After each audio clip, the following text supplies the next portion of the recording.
ಇವತ್ತು ನಾವು ಬಾಯಿ ಚಪ್ಪರಿಸಿ ತಿನ್ನುವಂತಹ ಖಾರವಾಗಿರುವಂತಹ ಒಂದು ಚಟ್ನಿಯನ್ನು ಮಾಡೋಣ. ನಾನಿವತ್ತು ಮಾಡ್ತಾ ಇರೋದು ಮೂಲಂಗಿ ಚಟ್ನಿ ಅಥವಾ ಇದು ಹಸಿ ಮೂಲಂಗಿ ಗೊಜ್ಜು ಅಂತ ಸಹ ಕರೀತಾರೆ.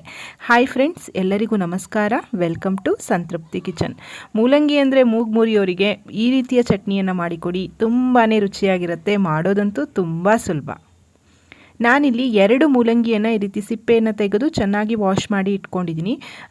ಮೂಲಂಗಿಯನ್ನು ಈ ರೀತಿ ತುರ್ಕೋಬೇಕಾಗತ್ತೆ. ಇಲ್ಲಿ ನಾವು ಮೂಲಂಗಿಯನ್ನು ಬೇಯಿಸ್ತಾ ಇಲ್ಲ, ಹಸಿದಾಗೆ ಯೂಸ್ ಮಾಡ್ತಾ ಇದ್ದೀವಿ. ಹೆಸರೇ ಹೇಳೋ ಹಾಗೆ ಇದು ಹಸಿ ಮೂಲಂಗಿಯ ಗೊಜ್ಜು ಅಥವಾ ಚಟ್ನಿ. ನೋಡಿ, 2 ಮೂಲಂಗಿಯಿಂದ ನನಗೆ ಇಷ್ಟು ತುರಿ ಸಿಕ್ಕಿದೆ. ಈಗ ಬೇಕಾಗುವಂಥ ಸಾಮಗ್ರಿಗಳನ್ನು ನೋಡ್ಕೊಳ್ಳೋಣ. ಎಷ್ಟು ಮೂಲಂಗಿ ತುರಿ ಇದೆಯೋ ಅಷ್ಟೇ ಪ್ರಮಾಣದ ತೆಂಗಿನಕಾಯಿ ತುರಿಯನ್ನು ತಗೊಳ್ಳಿ. ಒಂದು 5-6 ಹಸಿ ಮೆಣಸಿನಕಾಯಿ, ಖಾರ ತುಂಬ ಜಾಸ್ತಿ ಇದ್ದರೆ 3ನೇ ತಗೊಳ್ಳಿ. ಸ್ವಲ್ಪ ಕೊತ್ತಂಬರಿ, ನೆನೆಸಿರುವಂತಹ ಹುಣಸೆ ಹಣ್ಣು ಮತ್ತು 2 ಚಮಚದಷ್ಟು ಬಿಳಿ ಎಳ್ಳು. ಎಳ್ಳನ್ನು ನಾನಿಲ್ಲಿ ಸ್ವಲ್ಪ ಹುರ್ಕೋತಾ ಇದ್ದೀನಿ. ಚಟ್ಪಟ್ ಅಂತ ಸಿಡಿಬೇಕು, ಅಲ್ಲಿ ತನಕ ನಾವು ಹುರ್ಕೋಬೇಕಾಗತ್ತೆ. ಇದೊಂದನ್ನು ಮತ್ತು ಒಗ್ಗರಣೆಯನ್ನು ಮಾತ್ರ ಒಲೆ ಮೇಲೆ ಇಡೋದಿದೆ, ಇಲ್ಲಾಂದರೆ ಉಳಿದಿದ್ದೆಲ್ಲ ಹಾಗೆ ಮಾಡೋದು ತುಂಬಾ ಚೆನ್ನಾಗಿರುತ್ತೆ. ನೋಡಿ, ಇಲ್ಲಿ ಎಳ್ಳು ಚೆನ್ನಾಗಿ ಹುರಿದಿದೆ. ಈಗ ಹುರಿದಿರೋಂತಹ ಎಳ್ಳನ್ನು ನಾನು ಮಿಕ್ಸರ್ ಜಾರ್ಗೆ ಹಾಕ್ತಾಯಿದ್ದೀನಿ. ನಂತರ ತಗೊಂಡಿರೋಂತಹ ತೆಂಗಿನಕಾಯಿ ತುರಿಯನ್ನು ಸಹ ಹಾಕ್ತಾಯಿದ್ದೀನಿ. ನೆನೆಸಿಟ್ಟಿರೋಂತಹ ಒಂದು ನೆಲ್ಲಿಕಾಯಿ ಗಾತ್ರದಷ್ಟು ಹುಣಸೆ ಹಣ್ಣನ್ನು ಇಲ್ಲಿ ಹಾಕ್ತಾಯಿದ್ದೀನಿ. ಸ್ವಲ್ಪನೇ ಕೊತ್ತಂಬರಿ ಸೊಪ್ಪು. ಮೂಲಂಗಿಯಲ್ಲಿ ಒಂದು ಘಾಟಿನ ಪರಿಮಳ ಇರುತ್ತೆ, ಹಾಗಾಗಿ ಕೊತ್ತಂಬರಿ ಹಾಕಿದ್ರೆ ಅದು ಸ್ವಲ್ಪ ಕಡಿಮೆ ಆಗುತ್ತೆ. ಖಾರಕ್ಕೆ ಒಂದು 3-4 ಹಸಿಮೆಣಸು. ತುಂಬ ಖಾರ ಮಾಡ್ಕೋಬೇಡಿ, ಯಾಕಂದರೆ ಮೂಲಂಗಿನೂ ಸ್ವಲ್ಪ ಖಾರನೇ ಇರುತ್ತೆ. ಚೂರು ನೀರು ಹಾಕಿ ನಾನು ಈ ರೀತಿ ಇದನ್ನು ರುಬ್ಕೊಂಡು ಬಂದಿದ್ದೀನಿ.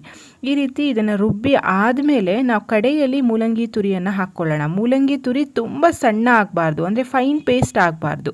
ಇದನ್ನು ಹಾಕಿ ರುಚಿಗೆ ತಕ್ಕಷ್ಟು ಉಪ್ಪನ್ನು ಹಾಕಿ ಜಸ್ಟ್ ಒಂದು ಪಲ್ಸ್ ತಿರುಗಿಸಿದ್ರೆ ಸಾಕು. ತುಂಬ ನುಣ್ಣಗೆ ಹರ್ಕೊಳ್ಬಾರ್ದು ಮತ್ತು ಇದು ತುಂಬ ನೀರಾಗಿ ಸಹ ಇರಬಾರ್ದು. ನೋಡಿ, ಈಗ ನಾನು ಈ ರೀತಿ ಹರ್ಕೊಂಡು ಬಂದಿದ್ದೀನಿ. ಮಧ್ಯದಲ್ಲಿ ಒಂಚೂರು ಆ ಮೂಲಂಗಿ ತುರಿ ನಮಗೆ ಸಿಗಬೇಕು ತಿನ್ನೋದಕ್ಕೆ. ಮತ್ತು ಸ್ವಲ್ಪ ಇದು ಗಟ್ಟಿಯಾಗಿ ಇದೆ. ಇದಕ್ಕೆ ತುಂಬ ನೀರನ್ನು ಸೇರಿಸಿ ತೆಳು ಮಾಡ್ಕೊಳ್ಬೇಡಿ. ಅನ್ನದ ಜೊತೆ, ದೋಸೆ ಜೊತೆ, ಚಪಾತಿ ಜೊತೆ ಅಂತೂ ತುಂಬ ಚೆನ್ನಾಗಿರುತ್ತೆ ಫ್ರೆಂಡ್ಸ್ ಇದು.